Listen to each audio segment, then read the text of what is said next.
ಮುಖ್ಯಮಂತ್ರಿ ಸಿದ್ದರಾಮಯ್ಯ ನೇತೃತ್ವದಲ್ಲಿ ಚಿಕ್ಕಬಳ್ಳಾಪುರ ಜಿಲ್ಲೆಯ ನಂದಿಬೆಟ್ಟದಲ್ಲಿ 14ನೇ ಸಚಿವ ಸಂಪುಟ ಸಭೆ ನಡೆದಿದೆ. ಸಭೆಯಲ್ಲಿ ಹಲವು ಮಹತ್ವದ ನಿರ್ಧಾರಗಳನ್ನು ಕೈಗೊಳ್ಳಲಾಗಿದೆ. ನಂದಿಬೆಟ್ಟದಲ್ಲಿ ನಡೆದ ಸಚಿವ ಸಂಪುಟ ಸಭೆಯಲ್ಲಿ ಎತ್ತಿನಹೊಳೆ ಯೋಜನೆಗೆ ಆದ್ಯತೆ ನೀಡಲಾಗಿದೆ.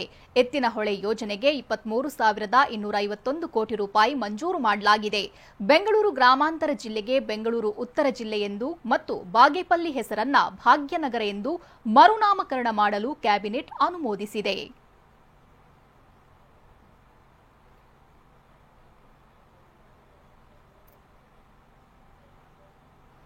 ಬೆಂಗಳೂರು ಗ್ರಾಮಾಂತರ ಜಿಲ್ಲೆಗೆ ಬೆಂಗಳೂರು ಉತ್ತರ ಜಿಲ್ಲೆ ಎಂದು ನಾಮಕರಣ ಮಾಡಿದ್ದೇವೆ. ಬಾಗೇಪಲ್ಲಿ ಪಟ್ಟಣದ ಹೆಸರನ್ನ ಭಾಗ್ಯನಗರ, ನಮ್ಮ ಕಡೆ ಎಲ್ಲ ಹಲ್ಲಿ ಅನ್ನೋದಕ್ಕೆ ಪಲ್ಲಿ ಅಂತ ಕರಿತೀವಿ. ಬಾಗೇಪಲ್ಲಿ ಅನ್ನೋದು ಬಹಳ ಮೊದಲಿನಿಂದ ಇರೋ ಹೆಸರು, ಅದು ಬೇಡ ಅಂತೇಳಿ MLA ಕೂಡ ಒತ್ತಾಯ ಮಾಡಿದ್ರು. ಭಾಗ್ಯನಗರ ಅಂತ ಮಾಡಿ ಅಂತ ಹೇಳಿದ್ರು. ಭಾಗ್ಯನಗರ ಇನ್ಮುಂದೆ ಭಾಗ್ಯನಗರ. ಬೆಂಗಳೂರು